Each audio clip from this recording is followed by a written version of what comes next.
ایک دفعہ کا ذکر ہے کہ ایک بطخ دریا کے کنارے رہتی تھی۔ وہ بیچاری ہمیشہ بیمار رہتی۔ ایک دن اس کی طبیعت زیادہ خراب ہو گئی تو وہ ڈاکٹر کے پاس گئی۔ ڈاکٹر نے اسے بتایا کہ تمہاری بیماری ایسی ہے کہ تم جلد مر جاؤ گی۔ اسے یہ سن کر صدمہ ہوا کیونکہ اس کے پاس ایک انڈا تھا۔ اسے ڈر لگا کہ اگر میں مر گئی تو اس انڈے کا کیا ہوگا جس کے خول سے جلد ہی بچہ نکلنے والا تھا، اور پھر اس بچے کو کون سنبھالے گا۔ لہٰذا وہ اپنے سب دوستوں کے پاس گئی جو جنگل میں رہتے تھے۔ اس نے اپنے دوستوں کو ساری کہانی سنائی لیکن انہوں نے مدد کرنے سے انکار کر دیا۔ بیچاری بطخ نے ان کی کافی منتیں کی کہ خدا کے لیے تم لوگ مرنے کے بعد میرے بچے کو اپنا سایہ دینا، لیکن کسی نے اس کی بات نہ مانی۔ بیچاری بطخ بھی کیا کرتی۔ اس کے ذہن میں خیال آیا کہ کیوں نہ میں اپنے بھائی مرغے کے پاس جاؤں، وہ ضرور میری مدد کرے گا۔ لہٰذا وہ مرغے کے پاس گئی اور اسے سارا قصہ سنایا۔ مرغ بھائی، آپ میرے بچے کے ماموں جیسے ہو، پلیز آپ ہی میرے بچے کو اپنا سایہ دینا۔ مرغا بولا، میں تمہارے بچے کو رکھ لیتا لیکن میری بیگم مرغی یہ بات نہیں مانے گی، لہٰذا مجھے بہت افسوس سے کہنا پڑ رہا ہے کہ میں یہ کام نہیں کر سکتا، لہٰذا تم مجھے معاف کر دینا۔ بطخ ادھر سے مایوس ہو کر اپنے گھر واپس آ گئی اور سوچنا شروع کر دیا کہ اب کیا کیا جائے۔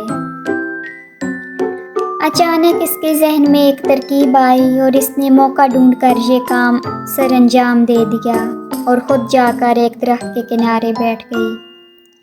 اس کے بعد بطخ کی طبیعت اور بگڑ گئی اور ایسی بگڑی کہ اس کی موت ہو گئی۔ جب مرغی کے بچے انڈوں سے باہر نکلے تو ان میں ایک بطخ کا بچہ بھی تھا۔ مرغ تو سب جان گیا تھا لیکن اس نے مرغی کو بتانا مناسب نہ سمجھا۔ مرغی نے کافی شور شرابہ کیا اور بولی، میرے بچوں کے ساتھ بطخ کا بچہ نہیں رہے گا۔ مرغ نے اسے کافی سمجھایا لیکن مرغی نے اس کا کہا نہ مانا۔ مرغی نے اپنے بچوں کو منع کر دیا کہ بطخ کے بچے سے کسی کو بات نہیں کرنی ہے۔ سب نے مرغی کی بات مان لی لیکن دو چوزوں نے اپنی ماں کی بات نہ مانی اور وہ جو خود کھاتے تھے اپنے ساتھ اس بطخ کے بچے کو بھی کھلاتے۔ مرغی کو بطخ کے بچے سے سخت نفرت تھی، وہ اسے دیکھنا بھی پسند نہیں کرتی تھی۔ ایک دن مرغی کے ذہن میں خیال آیا کہ ہم سب مل کر دریا کے کنارے سیر کو جائیں گے۔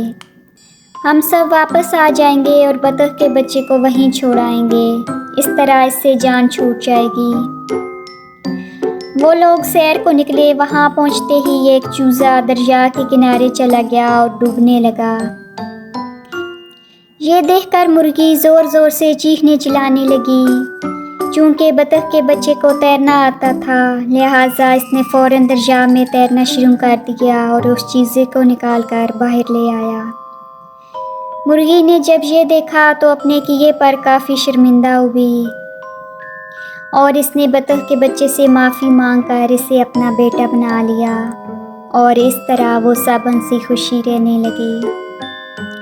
دیکھا بچوں، کیسے بطخ کے بچے نے مرغی کو بچایا اور کیسے اس کا بھلا ہوا۔ اسی لیے تو کہتے ہیں کہ کر بھلا تو ہو بھلا۔